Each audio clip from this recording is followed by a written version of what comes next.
le han llamado la historia primigenia, este libro que narra los inicios no solamente de la humanidad, sino también del pueblo de Israel. Nuestro hermano Carlos Jaime va a estar guiándonos en el capítulo de hoy, así que adelante, amado.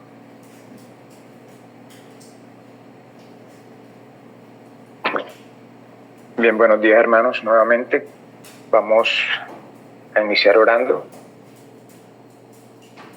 Bendito Dios y Padre, glorioso Rey, te damos gracias por esta mañana que nos regalas, Señor, por esa nueva misericordia fresca, Señor, para nuestra vida, esa misericordia eterna, Señor, que nos permites experimentar, Dios.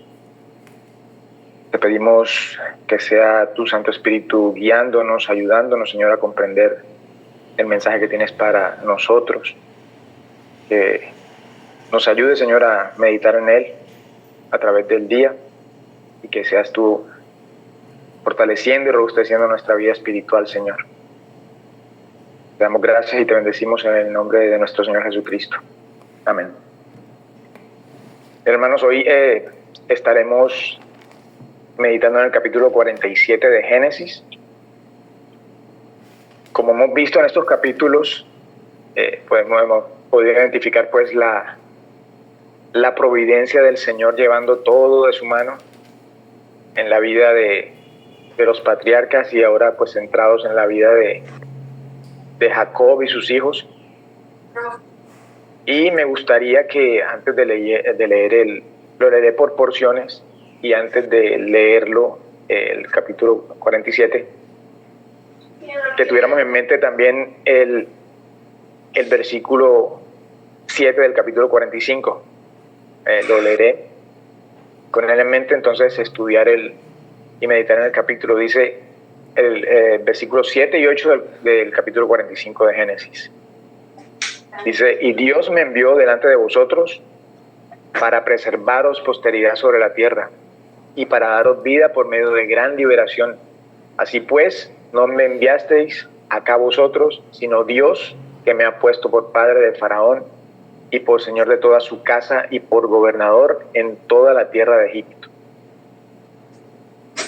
Vemos cómo José pues tenía ya presente precisamente eso, que era la mano de Dios la que lo había puesto en esta situación, en Egipto de esta forma. Ahora sí, vamos a leer, y leeré para ustedes pues el capítulo 47, los versículos del 1 al 12. Dice: vino José y lo hizo saber a Faraón y dijo: mi padre y mis hermanos y sus ovejas y sus vacas con todo lo que tienen han venido de la tierra de Canaán, y he aquí están en la tierra de Gosén.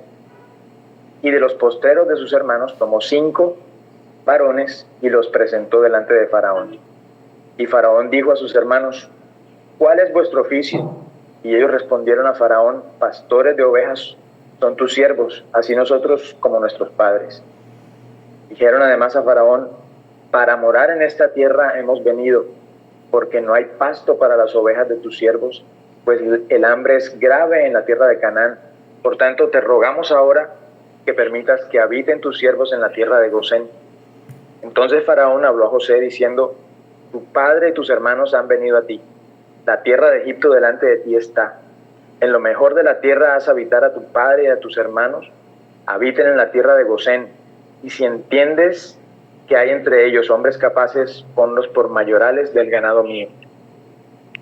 También José introdujo a Jacob su padre y lo presentó delante de Faraón.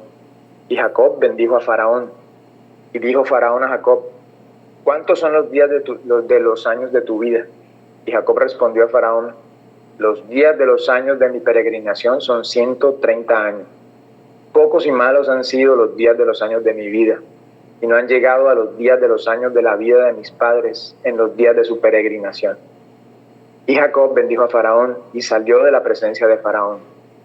Así José hizo habitar a su padre y a sus hermanos, y les dio posesión en la tierra de Egipto, en lo mejor de la tierra, en la tierra de Ramesés, como mandó Faraón. Y alimentaba José a su padre y a sus hermanos, y a toda la casa de su padre, con pan según el número de los hijos. Ya vemos que aquí pues la familia de José ya está en Egipto, y hemos visto que, pues como en el capítulo anterior, José les da, al final del capítulo anterior, del 46, José les da una instrucción a sus hermanos a la hora de que fueran a presentarse delante de Faraón. Y en esa instrucción él les decía que debían presentarse y decir que eran ganaderos, que eran pastores.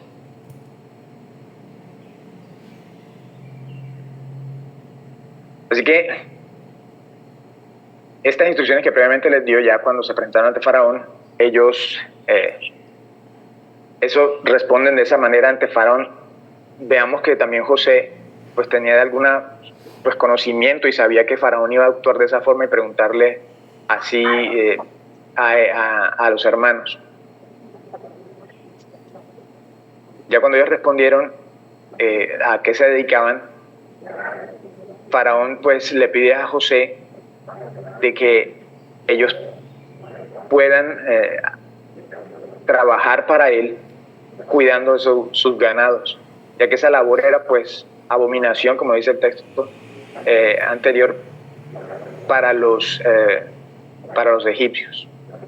Entonces los hermanos se encargarían ahora de cuidar el ganado de Faraón. También ellos dieron como respuesta a Faraón, dieron a entender que iban a quedarse poco tiempo. Ese morar que dice ahí es un habitar como extranjero. Ellos tenían la intención de regresar nuevamente a Canaán. También vemos en esta porción que José presenta a su padre Jacob a Faraón, y Faraón le pregunta por su edad. Hay unos comentaristas que dicen que esa curiosidad que tenía Faraón por la edad de Jacob era el hecho de que en la sociedad egipcia no había esas personas de esa edad. Por su estilo de vida no alcanzaban esa edad tan anciana. Lo que Jacob, muy solícito, responde de esta forma, dice: y Jacob respondió a Faraón: los días de los años de mi peregrinación son 130 años. Pocos y malos han sido los días de los años de mi vida.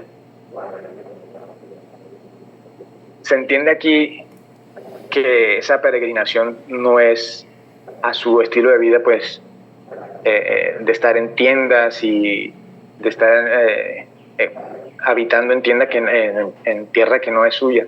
Ahí está hablando de su vida. Entonces Jacob está hablando de que él entiende que esta vida es un peregrinar, que ha de ir a otro sitio mientras acaban sus días aquí. Y eso lo podemos ver cuando el autor de Hebreos cita en Hebreos 11:13: conforme a la fe murieron todos estos sin haber recibido lo prometido, sino mirándolo de lejos y creyéndolo y saludándolo y confesando que eran extranjeros y peregrinos sobre la tierra. Y vemos entonces cómo Jacob entiende ese peregrinar en esta vida con una vida mejor o algo mejor que lo ha de esperar. También vemos que él muestra su piedad en el momento de presentarse ante Faraón, porque lo bendice. Es una forma también de traducir que lo saluda, pero se puede entender también que él bendice, pues, como sacerdote, como profeta a Faraón. Luego vemos que, pues, en esta porción, que precisamente José se encarga de proveer a su familia. Luego, como dice Faraón, José aunque ya José tenía toda la intención, como vemos, ya él había puesto a su familia en la tierra de Gosén, él se entendía también que había alguien a quien darle cuentas. Él no era el mayor, él tenía un amo a quien rendirle cuentas, y entonces vemos también esa humildad de José en pedirle poder traer su intención delante del faraón, de que ellos habitaran esa tierra. La tierra de Gosén era la tierra llamada la tierra del verdor. Era una tierra ideal para esa labor de pastoreo que iban a hacer sus familias, sus hermanos, toda su familia. Por eso dice el faraón, lo mejor de la tierra. Era una tierra que estaba pues a la orilla del Nilo, que era muy apetecible para esa labor de tener el ganado, y pues en medio de esa sequía y de esa hambre que había, era un lugar ideal para que estuviera ahí su familia. Sin embargo, él esperó a que esa decisión saliera de manos de Faraón, o de boca de Faraón. Entonces, en esta porción vemos que José ya ahí se encarga de la provisión y la manutención de su familia. Como vemos en el versículo 12, y alimentaba a José a su padre y a sus hermanos y a toda la casa de su padre con pan, según el número de los hijos. En la siguiente porción, que serían los versículos del 13 al 26, voy a leerlo. Dice: no había pan en toda la tierra y el hambre era muy grave, por lo que desfalleció de hambre la tierra de Egipto y la tierra de Canaán. Y recogió José todo el dinero que había en la tierra de Egipto y en la tierra de Canaán, por los alimentos que de él compraban, y metió José el dinero en casa de Faraón. Acabado el dinero de la tierra de Egipto y de la tierra de Canaán, vino todo Egipto a José diciendo: danos pan, ¿por qué moriremos delante de ti por haberse acabado el dinero? Y José dijo: dad vuestros ganados, y yo os daré por vuestros ganados si se ha acabado el dinero. Y ellos trajeron sus ganados a José, y José les dio alimentos por caballos, y por el ganado de las ovejas, y por el ganado de las vacas, y por asnos, y les sustentó de pan por todos sus ganados aquel año. Acabado aquel año, vinieron a él el segundo año, y le dijeron: no encubrimos a nuestro señor que el dinero ciertamente se ha acabado. También el ganado es ya de nuestro señor. Nada ha quedado delante de nuestro señor, sino nuestros cuerpos y nuestra tierra. ¿Por qué moriremos delante de tus ojos, así nosotros como nuestra tierra? Cómpranos a nosotros y a nuestra tierra por pan, y seremos nosotros y nuestra tierra siervos de Faraón, y danos semilla para que vivamos y no muramos, y no sea asolada la tierra. Entonces compró José toda la tierra de Egipto para Faraón, pues los egipcios vendieron cada uno sus tierras, porque se agravó el hambre sobre ellos, y la tierra vino a ser de Faraón. Y al pueblo lo hizo pasar a las ciudades desde un extremo al otro del territorio de Egipto. Solamente la tierra de los sacerdotes no compró, por cuanto los sacerdotes tenían ración de Faraón, y ellos comían la ración que Faraón les daba. Por eso no vendieron su tierra. Y José dijo al pueblo: he aquí, os he comprado hoy, a vosotros y a vuestra tierra, para Faraón. Ved aquí semilla y sembraréis la tierra. De los frutos daréis el quinto a Faraón, y las 4 partes serán vuestras para sembrar las tierras, y para vuestro mantenimiento, y de los que están en vuestras casas, y para que coman vuestros niños. Y ellos respondieron: la vida nos has dado, hallemos gracia en ojos de nuestro Señor, y seamos siervos de Faraón. Entonces José lo puso por ley hasta hoy sobre la tierra de Egipto, señalando para Faraón el quinto, excepto solo la tierra de los sacerdotes, que no fue de Faraón. Ya que esta porción nos narra pues que el hambre ya se había agravado, y vemos pues que la providencia de Dios pues afectó a todos sin distinción. Ya no había con qué comprar, ya no había dinero para comprar alimento, y todo ese dinero estaba en poder de Faraón y estaba bajo la administración de José. Cuando esta situación se agrava, entonces el pueblo de Egipto se acerca a José pidiendo ese alimento.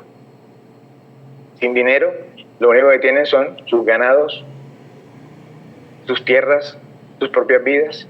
Entonces José les propone primero que les venda o les den su ganado a cambio de ese alimento. Luego, cuando el ganado ya se había acabado, ahora el pueblo viene con sus vidas y las tierras. Entonces José compró las tierras y a ellos mismos también como siervos de Faraón. Y vemos que él les da semilla para que puedan sembrar y ser productivos. Y también estableció como un impuesto para Faraón. Un impuesto que, siendo la quinta parte, sería el 20%. Sobre todo eso que ellos habrían de producir, sobre el fruto de lo que habían de sembrar y producir para su sostenimiento, habían de traer también entonces a Faraón. Pero lejos de ver el pueblo a José como alguien que se aprovecha de la situación, sabiendo que pues la situación no estaba bien para ellos, no era óptima. José lo que pues para ellos era un benefactor más que un opresor. Él les brindó la posibilidad de sobrevivir y sostenerse junto a sus familias, y ellos pues lo entienden así porque lo expresan de esta manera en el versículo 25. Y ellos respondieron: la vida nos has dado, hallemos gracia en ojos de nuestro Señor y seamos siervos de Faraón. Y vemos aquí también que José veló por los intereses de su Señor, del quien servía, del Faraón. Él actuó de forma pues de acuerdo a los principios que él tenía en su vida piadosa, y también dio o más bien ayudó a prosperar a su amo, velando pues, como dije, por esos intereses que él tenía. Faraón creció en riqueza y en poder, y todo eso mientras José estuvo ahí al frente de su reino, del reinado de Faraón. Luego, pues en la siguiente porción, del versículo 27 al 31,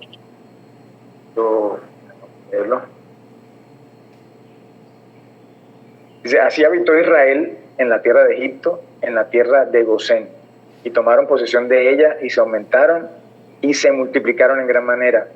Y vivió Jacob en la tierra de Egipto 17 años, y fueron los días de Jacob, los años de su vida, 147 años. Y llegaron los días de Israel para morir, y llamó a José su hijo y le dijo: si he hallado ahora gracia en tus ojos, te ruego que pongas tu mano debajo de mi muslo y harás conmigo misericordia y verdad. Te ruego que no me entierres en Egipto. No más cuando duerma con mis padres, me llevarás de Egipto y me sepultarás en el sepulcro de ellos. Y José respondió: haré como tú dices. E Israel dijo: júramelo. Y José le juró. Entonces Israel se inclinó sobre la cabecera de la cama. Aquí ya vemos pues que el tiempo de la sequía, del hambre, ya ha pasado. Israel ya está sentado en esa tierra de Egipto, y fue un pueblo que fue preservado, que fue guardado y que estaba multiplicándose ahora en gran manera. La mano de Dios, que pues pactó con ellos en hacer un pueblo numeroso, los había acompañado, usando esa providencia, trayendo a un joven José, que fue vendido por sus hermanos, que halló gracia en esos a los que él sirvió cuando fue esclavo, y que la providencia de Dios lo puso como segundo más importante de la tierra de Egipto.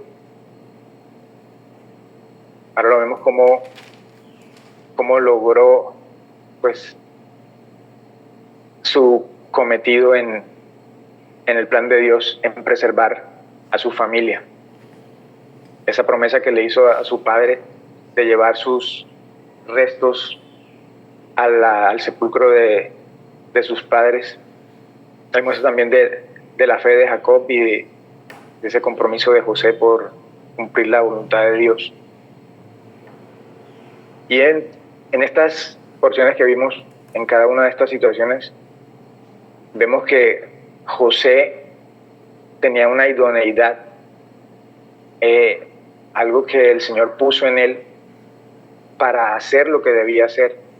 Y eso lo vemos cuando el faraón dice en Génesis 41, 28, y dijo Faraón a sus siervos: ¿acaso hallaremos otro hombre como este en quien esté el Espíritu de Dios? No es difícil identificar que pues, el aprecio que Faraón tenía por José pues, favoreció obviamente a su familia, a la familia de José. Así podemos ver a José como la provisión de Dios para preservar a su familia, al pueblo de Israel, a esa nación que habría de convertirse. José fue la provisión. Y ese plan de Dios para cumplir uno mayor, si hacemos la similitud, José, provisión para su familia, su pueblo, Cristo es nuestra provisión definitiva. En Él tenemos toda la bendición, entendiéndonos nosotros como peregrinos también aquí. Tenemos la bendición aquí al haber sido unidos a Él, y tenemos pues esa esperanza que nos aguarda en la gloria a su lado. Todas las bendiciones las tenemos en Cristo. Él preserva nuestras vidas aquí y las preservará para la gloria eterna a su lado. Oremos, hermanos. Buen Dios, Redentor nuestro, Rey nuestro, gracias, Señor, por tu mano, Señor, que nos guía, nos ha traído, Señor, nos ha traído al conocimiento de nuestra necesidad como pecadores, y que ha abierto nuestros ojos, Señor. Ese bendito Cristo de la gloria, que ha sido nuestra provisión y por el cual nosotros estamos totalmente y profundamente agradecidos, Señor. Gracias por la eternidad, gracias por cuidar de nosotros aún aquí, Señor.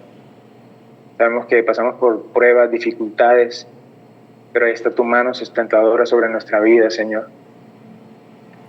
Que nos has librado y guardado de algo más grave que el hambre o de morir de hambre, Señor. Y es de la eternidad apartados de ti.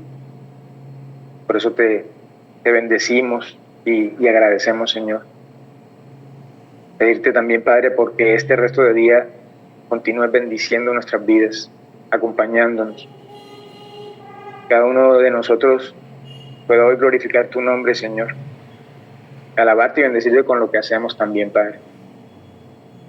Te damos gracias, Padre, bendiciéndote en el nombre de nuestro Señor Jesucristo. Amén. Muchas gracias, Carlos. Gracias por guiarnos en este capítulo, un capítulo bastante, digamos, como diferente a todo lo que veníamos escuchando, después de las tragedias que vivió José, el dolor de estar ahora frente a su familia. En este capítulo pues vemos es un derroche de bienestar, de prosperidad también, y puede uno pensar aquí en esa relación que a veces no logramos nosotros entender de la soberanía de Dios y la responsabilidad del hombre. Dios prometió, como tú lo decías, hacer de esta nación una nación grande, pero José debió tomar decisiones, debió ser sabio, debió ser inteligente, debió ser sabio en su proceder, y así lo hizo en relación a su puesto, en relación a lo que se le encargó de parte de Faraón, aún en su relación con el mismo Faraón. Entonces creo que hay mucha sabiduría descrita en este capítulo, y es digno entonces de recordar que Dios es soberano y nosotros somos responsables.